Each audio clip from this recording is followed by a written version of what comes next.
un processus complexe, mais j'ai un sentiment de malaise sur la façon dont les choses sont en train de se passer. Dernière chose, je souhaiterais avoir, il y a un peu de perfidie dans ma question parce que j'ai déjà la réponse, mais l'avis de la commission Rome que M. Montigle anime ou est censé animer, parce que je crois savoir qu'un certain nombre de personnes, d'associations, de militants de la cause Rome, y compris des militants de l'association Place des Roms avec lesquels je suis personnellement en contact, ont quitté ce processus de discussion aussi par ce malaise-là. Et je pense qu'il faut qu'on fasse très attention de remettre ces gens-là autour de la table, qui peuvent amener, dans l'esprit de ce que vous êtes en train de faire avec les micro-terrains, qui est, à mon avis, une bonne idée, mais de les ramener impérativement autour de la table, sinon je crains que nous allions à des difficultés. Voilà.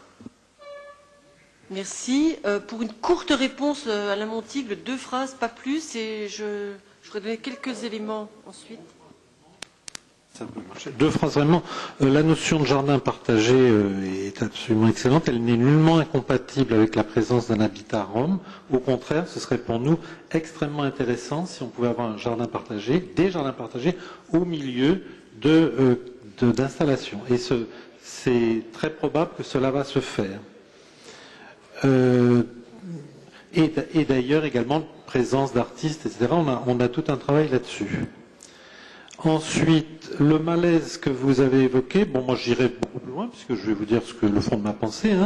Il faut bien dire que il y a une campagne, donc je vous ai cité le nom de M. Santini, qui a abouti à des affiches mort aux Roms dans ce quartier, au fait qu'une membre du personnel de la ville ait été brutalisée, un arrêt de travail parce qu'elle refusait de signer une pétition. Enfin, il faut bien dire qu'on a préparé dans ce quartier de la Boissière, et les amis politiques de M. Santini en particulier, ont préparé ce genre de réaction. Bon, ça, malheureusement, ça n'est pas vraiment quelque chose...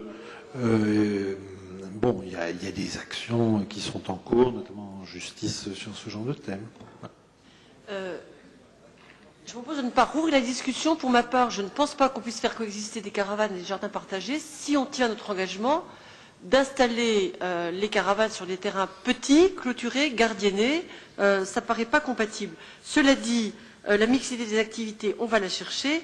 Moi, ce que je voudrais vous dire ici, c'est qu'effectivement, nous poser la question sur quel site, alors que, effectivement, tirons les leçons de ce qui s'est passé et de rumeurs qui ont conduit à ce qu'aucun dialogue de fond ne puisse être engagé sur certains sites avec les habitants, ça me conduit moi à dire, nous allons d'abord effectivement identifier des sites sur lesquels c'est techniquement possible, puis prendre contact avec les riverains, les habitants des quartiers en question, négocier avec eux, parce que personne ne dira le cœur léger, bah oui bien sûr, installez-vous dans mon jardin, ça n'existera pas. Donc on négociera et on travaillera le plus grand consensus possible au niveau local avant effectivement de communiquer à ce sujet. Ça me paraît indispensable. Je ne veux à aucun prix meurtrir la situation dans laquelle on s'est trouvé il y a quelques semaines, quand on annonce en conseil d'école, dans une école de la ville, l'arrivée massive d'enfants roms, alors que la personne qui se permet de prendre la parole pour annoncer ça sait pertinemment que les enfants roms sont scolarisés à l'IUT dans un dispositif particulier et qu'il est évidemment hors de question qu'ils soient inscrits dans cette école, c'est juste la malhonnêteté intellectuelle. Donc je ne veux pas m'exposer à ça et toutes les précautions seront prises pour que les informations les plus objectives possibles soient apportées de la façon la plus factuelle possible aux personnes, effectivement, qui seront concernées par les sites en question. Cela dit, on ne se cachera pas. Une fois, effectivement, qu'on aura une liste de sites possibles, évidemment, le débat aura lieu et c'est bien normal comme ça. Merci en tout cas d'avoir salué l'engagement des élus de la majorité municipale et d'avoir reconnu à la fois la difficulté de l'exercice et l'effort que ça représente de tenter à gérer les choses d'une façon un peu plus complète que ça n'a été fait par le passé. Est-ce que je peux... Très court. Il est minuit, on est à la question 4. Mais très court, et en plus c'est juste vraiment une précision. Est-ce que j'ai mal entendu dans les propos de M. Miranda? Parce qu'à un moment donné, enfin peut-être que je me trompe, hein, mais une fois la mousse terminée, nous nous arrêterons là. Non mais Attendez, c'est tel que, ça veut dire quoi? D'abord, on met aux voix des délibérations. François Miranda a parfaitement le droit d'avoir un avis et on peut l'interpréter. On ne peut pas s'arrêter. Les gens, ils sont là, d'accord? Mais l'idée, c'est pas d'avoir une mousse qui dure 25 ans. C'est qu'il y a un dispositif qui doit. Mais non, mais. Alors, vous en parlerez avec lui tout à l'heure, parce que je ne sais pas interpréter ce que va dire François Miranda. Ce que je sais, Madame Attia, ce que je sais, c'est que, en rupture avec le chacun se débrouille et fait comme il peut, nous assumons une politique construite qui doit permettre effectivement une insertion sociale, une insertion urbaine, la scolarisation, l'alphabétisation, la formation professionnelle, l'insertion professionnelle, et ça prendra le temps que ça prendra. D'accord? Voilà. Et donc, Madame Attia, sans micro, vient de dire là-dessus, je n'ai aucun état d'âme. Je vous en remercie.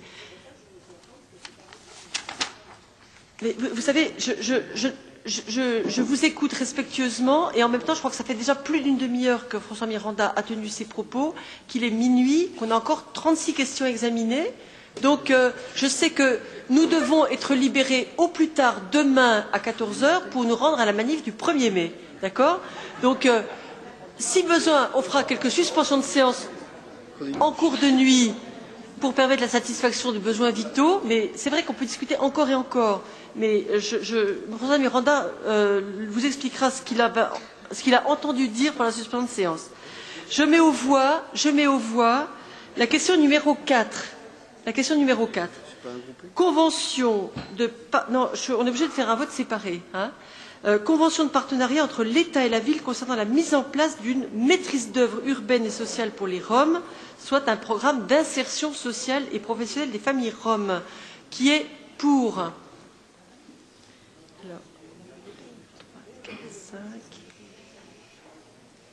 Merci. Qui est contre? Qui s'abstient? 7 abstentions. Merci. Question 5.